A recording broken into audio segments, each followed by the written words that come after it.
discussing about SSP111. So what is SSP111? So what is SSP111? Understanding the self. Being unsure and necessary about understanding the self can be result in not being successful or not caring about life. It is important to understand the self and what type of person to be. Self-understanding is necessary to get to a self-concept. SSP111, the Greek word who wants to seriously question myths and move away from them, in attempting to understand reality and respond to contacts question of curiosity, including the question of self. Socrates was the first philosopher who ever engaged in systematic questioning about the self. He was more considered with other subjects. The problem of itself for Socrates. Every man is composed of body and soul. He believes that all individuals have an imperfect, permanent aspect, which is the body, while maintaining aspect, which is the body, while maintaining that there is also a soul that is perfect and permanent. The most crucial part of being human is knowing oneself. Understanding oneself makes understanding others easier.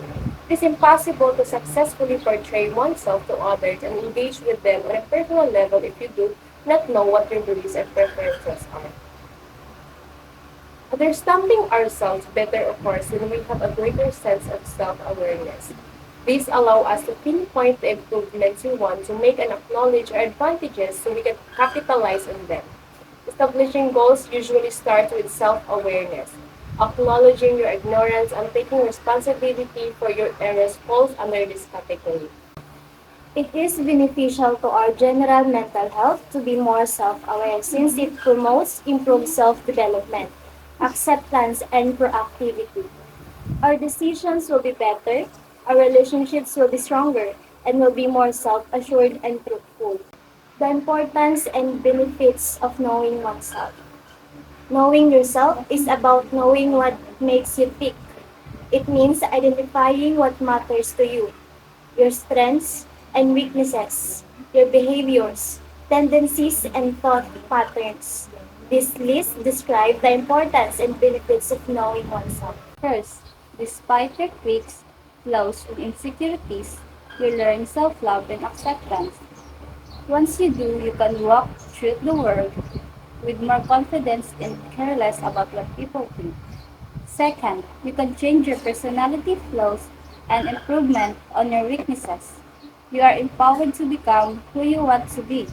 This will help you become a better, more well-rounded person. Third, you have more emotional intelligence, which is key to knowing others. You be more conscious of your own emotions and feelings, making it easier to understand another person's point of view. 4. You'll be more confident. Self-doubt disappears when you know and accept yourself, and others won't influence you as easily. It'll be easier to stand your ground. It's easier to share yourself when you know yourself.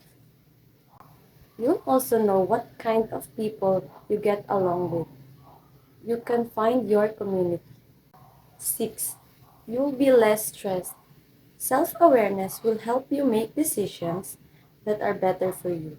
And when this happens, you became less stressed about what people think or whenever you made the right choice.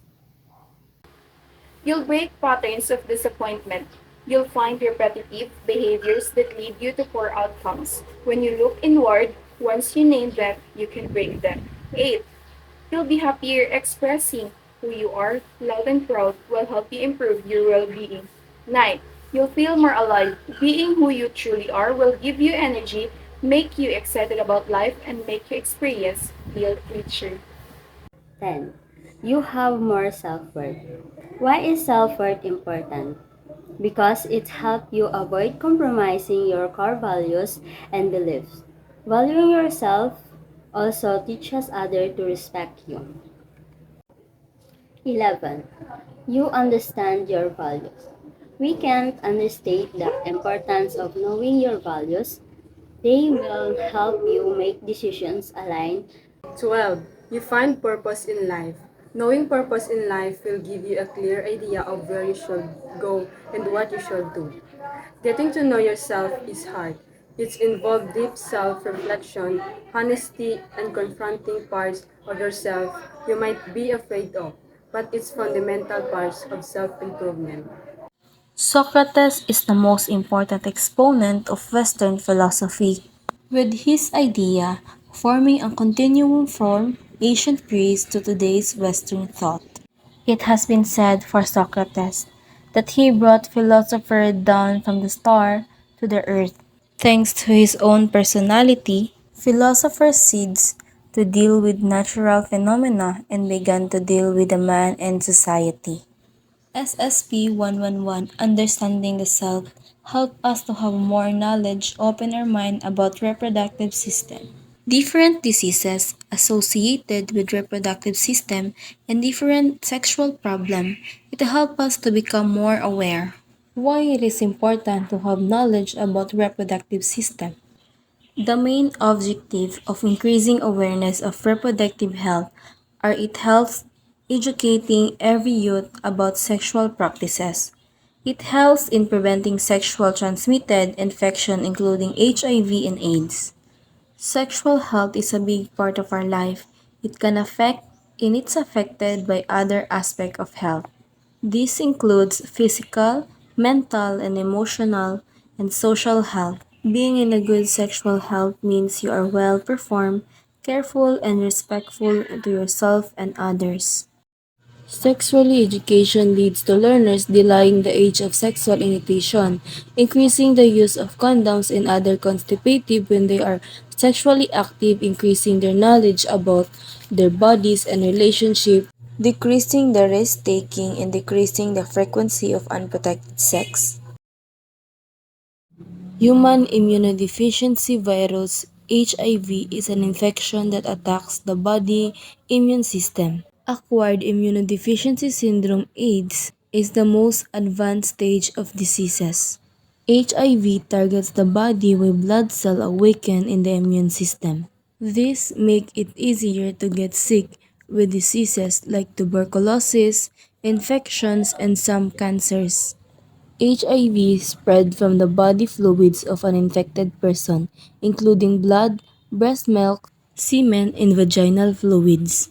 It is not spread by kisses, hugs, and sharing food. It can also spread from the mother to her baby. HIV can be treated by preventing with antiretroviral therapy (ART). Untreated HIV can process to AIDS often after many years. Sexual transmitted diseases. Sexual transmitted infection, also known as sexually transmitted diseases.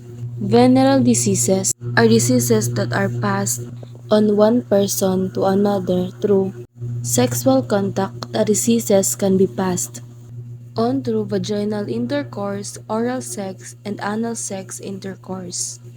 It can be transmitted as an organism in a semen, vaginal secretion, or blood during sexual microorganism that exists on a skin or female genital area. Generally moist and warm environment idea for the growth of yeast, viruses, and bacteria. Sexually transmitted infections have been around for thousands of years. The genital area are from mother to baby during childbirth or breastfeeding and blood transfusion. Some sexually transmitted infection can spread through the use of unsanitized drug, needles. Sexually transmitted infections are more easily passed on during unprotected sex without using safer sex options, condoms, DAMs, sanitized sex toys.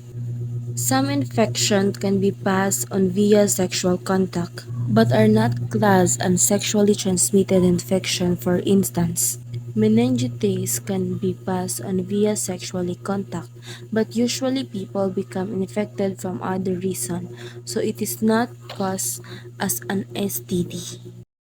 That's an our group presentation about importance of SSP 111 understanding the self. The presenters from BSTM 1A.